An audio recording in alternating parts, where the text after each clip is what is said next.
Agradezco a los muchachos la invitación. Yo voy a partir tal vez por donde iba terminando el Víctor, que es que ¿qué rol ha tenido el movimiento estudiantil históricamente? ¿O cómo llegamos acá y para dónde seguimos? Para mí, como historiador, es muy fácil hablar de cómo llegamos acá. El para dónde seguimos es más difícil, porque uno tiene como prohibido hablar del futuro cuando estudia historia. Pero démosle. Casi todo lo que se ha escrito, casi todo lo que ha escrito la izquierda, lo que uno tuvo que leer alguna vez sobre los estudiantes, el rol de los estudiantes en la revolución, mucha cosa escrita en los 70, sobre todo después del 68, estaba pensado por un movimiento estudiantil que era el movimiento estudiantil del siglo XX, es decir, un movimiento estudiantil, como decía el Víctor, donde estudiaba el 5% de los jóvenes en edad de estudiar, y eran jovencitos de la élite, subsidiados por el trabajo de la mayoría de los trabajadores en Occidente en general.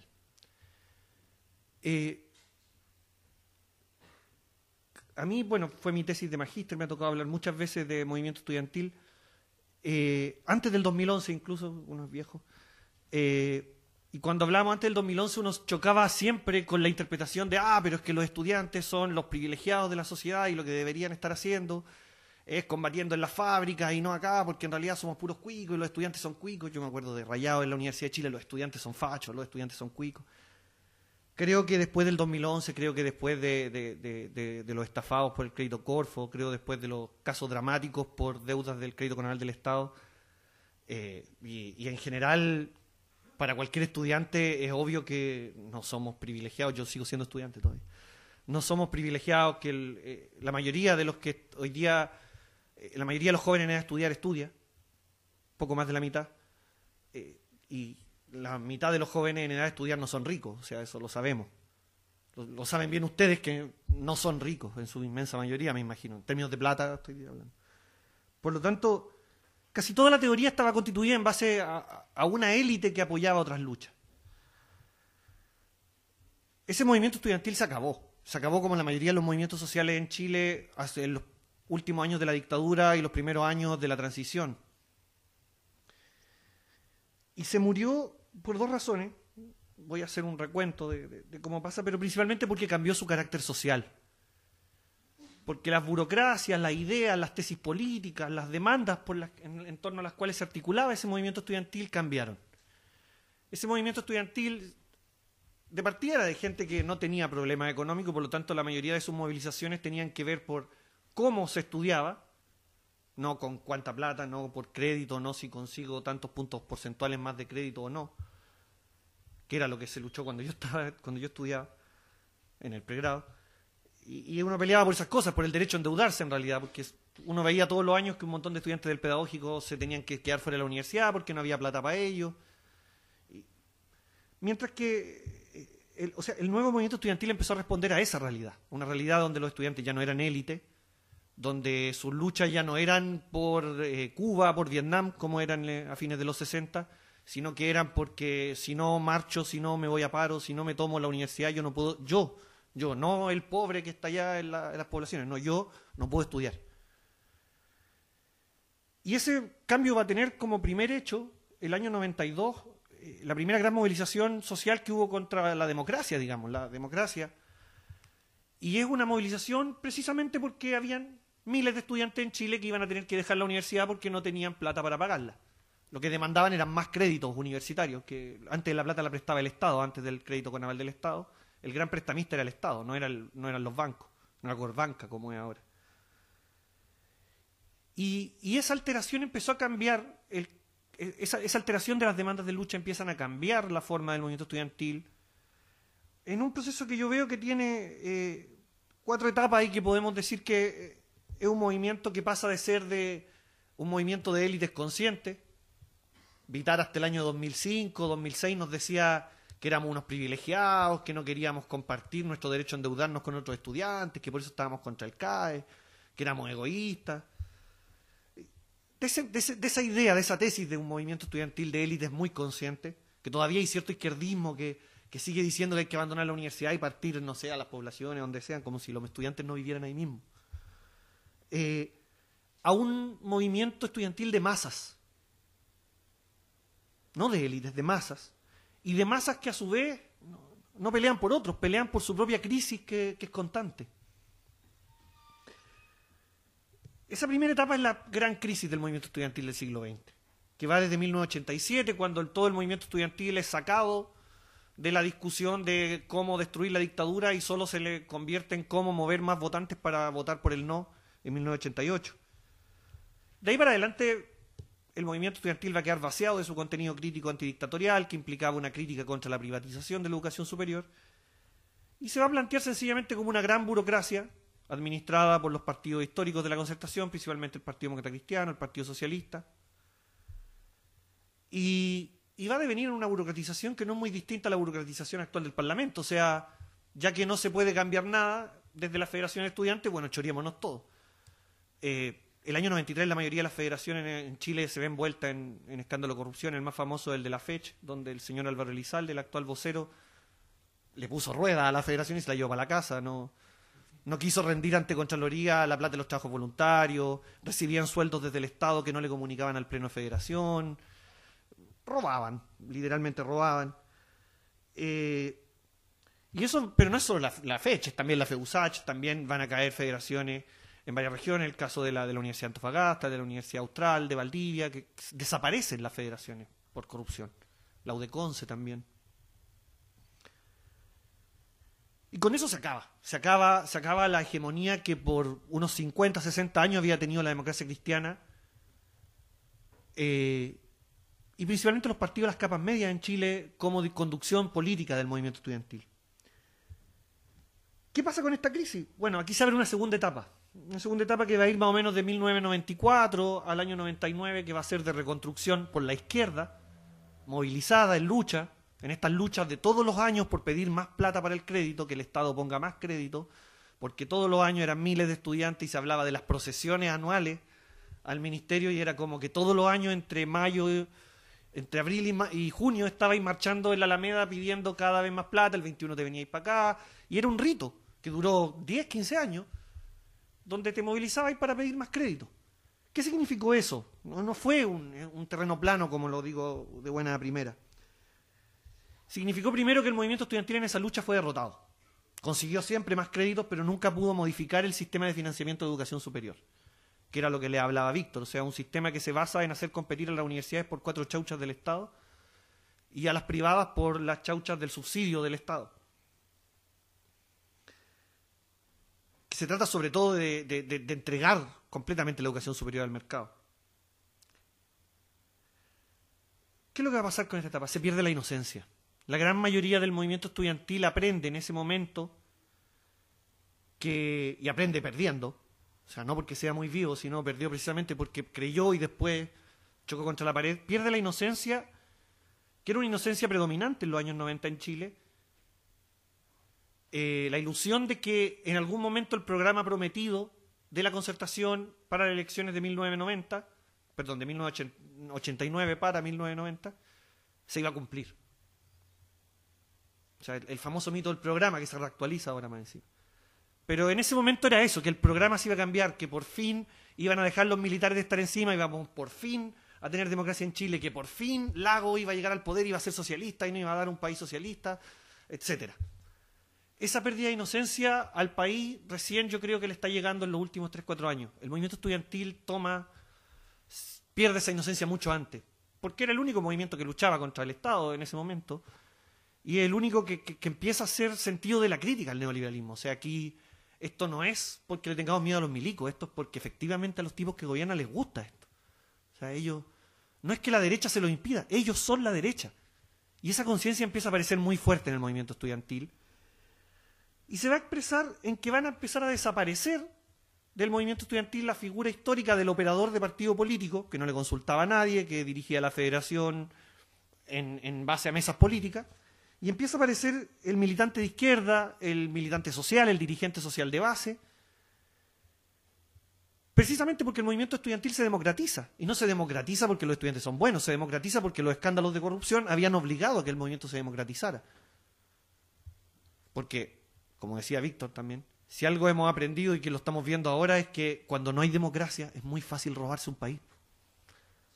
Cuando no había democracia en las federaciones de estudiantes, o sea, ahora uno puede ser muy crítico del movimiento estudiantil y su democracia, pero en esa época no existían esas cosas como las asambleas de carrera, eso no existía.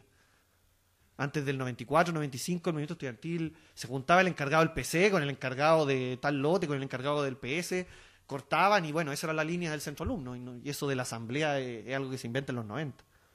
Y a quienes la promovían eran acusados de disolventes, anarquistas, etcétera. Me tocó entrevistar gente que te contaba eso, cómo la discriminaban, la izquierda la discriminaba por querer hacer asamblea.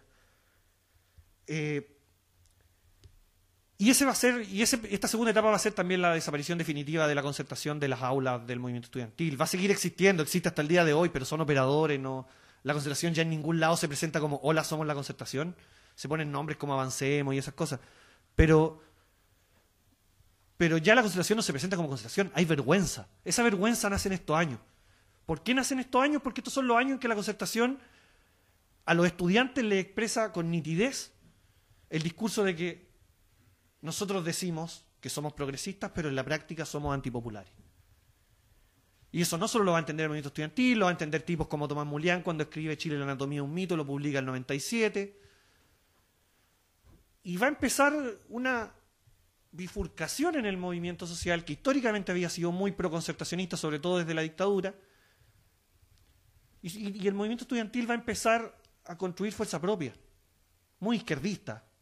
No una izquierda ideal, ni nada que salió casi de la nada y que surge de ningún lado, no.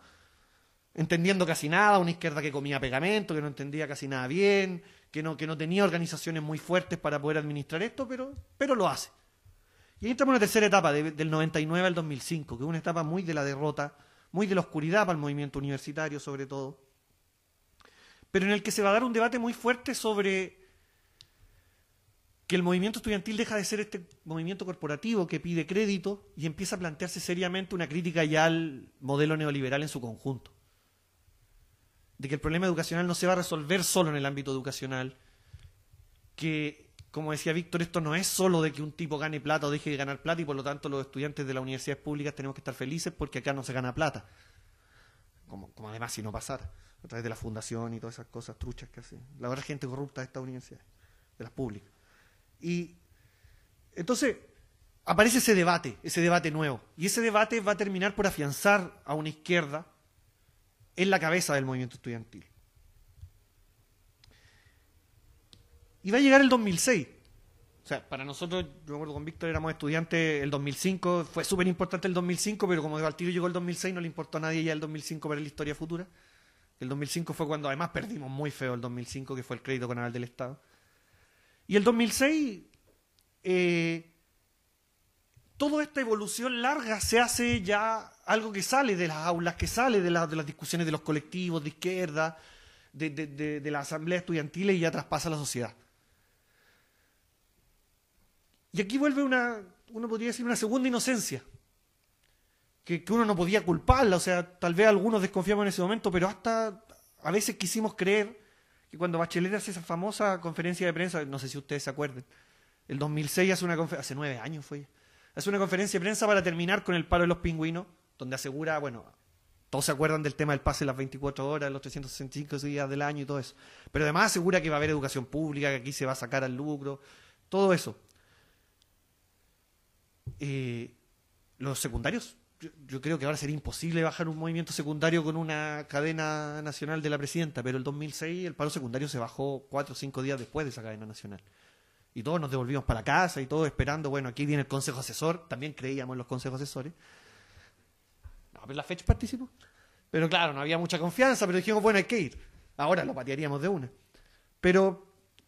Y ahí viene las mamás de esos secundarios, las familias en Chile, muchos estudiantes, creyeron que de ese consejo asesor presidencial, que de esa primera experiencia, bueno, ese consejo asesor presidencial para cómo se habían hecho las cosas en Chile por 20 años, era igual bien revolucionario, era como la mayor democracia que habíamos tenido en Chile. Ese lo pasta que era la cosa. Y ese consejo asesor termina en algo que sí todos se deben recordar y si no se acuerdan, ojalá vayan a buscarlo ahora porque tienen que acordar toda su vida de eso. Las manitos levantadas. Eso termina el 2008 en la aprobación de la Ley General de Educación, una ley que es lo que decía Víctor, de cómo el neoliberalismo puede disfrazarse de progresismo para ser más neoliberal. La LG es más neoliberal que la LOCE. Y se disfrazó de progresismo, como que superaba la LOCE y ahora teníamos una ley solo porque en la firma nos decía Pinochet.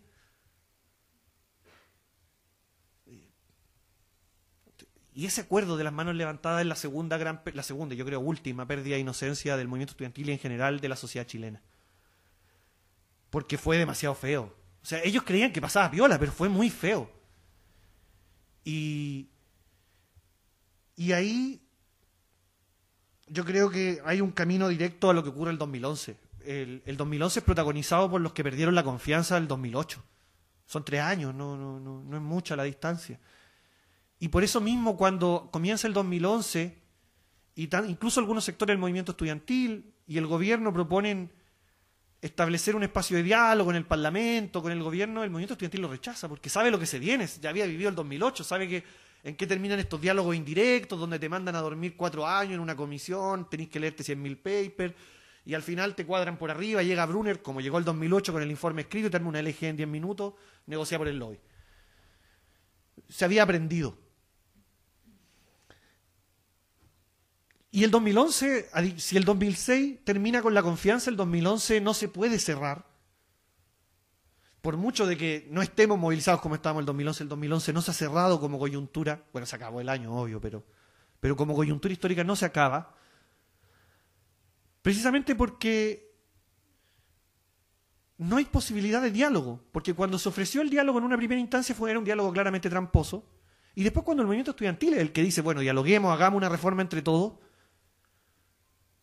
es el Estado el que se cierra. Y digo el Estado porque no quiero distinguir entre el gobierno de Piñera y el actual gobierno, porque ninguno de los dos ha querido establecer un diálogo con el movimiento estudiantil que implique, para lo que sirven los diálogos, si para juntarnos a conversar, yo me junto a conversar con mi mamá, para resolver algo y para que ese diálogo sea resolutivo y establezca una nueva ley de educación en Chile, establezca una nueva universidad, una nueva educación superior, un nuevo sistema de financiamiento, una nueva educación primaria y secundaria, nuevos criterios, etcétera.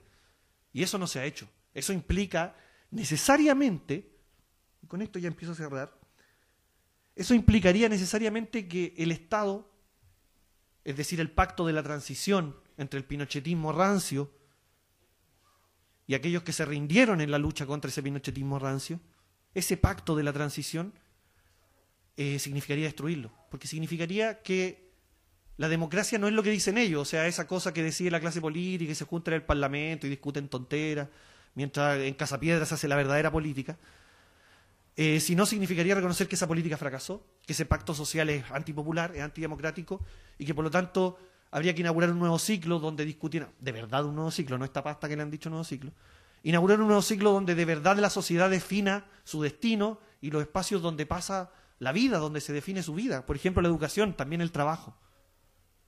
Sobre todo el trabajo, de hecho. Y eso no lo van a hacer. No lo van a hacer. Bueno, no sé, yo no sé si no lo vayan a hacer en el futuro. No lo creo. No lo creo porque incluso ahora que se están sacando los ojos entre ellos, que cada vez que alguien se enoja con alguien le saca una boleta y lo acusa por la prensa. Hoy día donde es la misma élite la que revienta al ministro del Interior. No somos nosotros los que le hacemos el juego a la derecha, como se diría. Son ellos mismos. Hoy día ha salido Peña y Lillo reconociendo unas boletas que le había dado a ese CUEM y todo eso. Porque cuando tratan de resolverlo, lo resuelven por arriba. Porque en vez de abrir la política a más democracia, en vez de decir, bueno, discutamos una nueva democracia para Chile, hacen un acuerdo entre 5 o 6 partidos. Y creen que representan a alguien. Y creen que a alguien le importa ese acuerdo, de hecho, y que sirve de algo. Pero lo hacen. Porque hay un formato de funcionar en la clase política que es el mismo hace 25 años. Y que la única diferencia que tiene con la dictadura es que ya no te desaparecen, lo cual no es menor, y que tenéis votaciones cada 3, 4 años. Pero en la práctica, igual que la dictadura, sigues sin capacidad de definir tu destino, colectivamente, democráticamente, debatiendo. Y por lo tanto, ¿qué nos queda? ¿Qué le queda al movimiento estudiantil? A mí nunca me ha gustado como darle consejo al movimiento estudiantil porque eso es como de Barça, si el movimiento estudiantil puede decidir bastante inteligente solo. Lo que sí quiero es rescatar cosas que el movimiento estudiantil aprendió en los últimos 20 años. Aprendió primero a pelear con autonomía. Y eso significaba no que son autónomos los del movimiento estudiantil, que son bacanes, no. Significaba que era la única forma de proteger el movimiento estudiantil para que no se lo chorearan, literalmente, y para que no se lo administraran los mismos políticos de siempre. Y para que no te terminaran, como decía Víctor, firmando progresistamente un acuerdo que solo te hace más neoliberal. Segundo, que el movimiento estudiantil, la única fuerza que tiene es la fuerza propia. No puede depender ni de partidos políticos, no puede depender de qué amigo que opera con tal senador, no puede depender de la buena onda de tal rector, no puede depender de un consejo asesor, no puede depender menos de los tecnócratas. Solo puede depender de la herramienta que le ha permitido ganar las cosas que ha ganado. Las becas Junaev se ganaron con movimiento estudiantil. Esas becas de almuerzo que tienen ustedes se ganaron en el 2005 con pura lucha.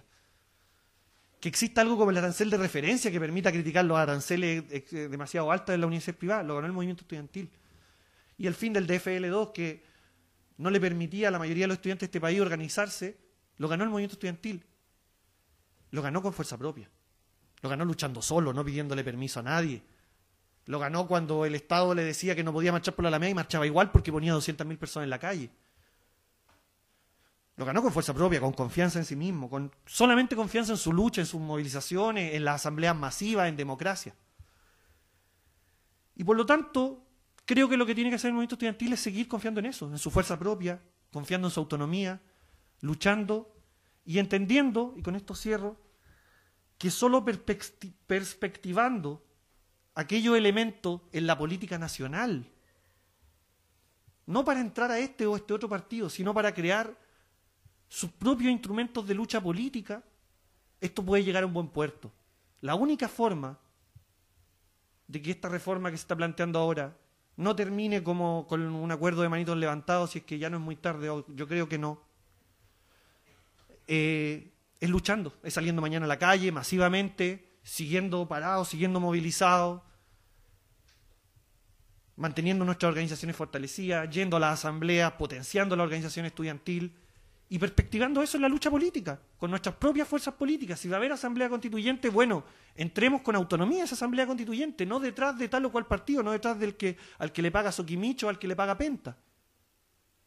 Con nuestras organizaciones, con confianza en los nuestros, y construirlas desde acá, desde los que luchan. No partir a pedir carné en un partido para ver si mañana me dan una pega en el aparato público de acá en la Intendencia o algo así. No. Construir nuestras organizaciones, que son poderosas, que han demostrado ser poderosas en lo social y que pueden serlo en lo político. Ahí me quedo y esperamos las preguntas. Gracias.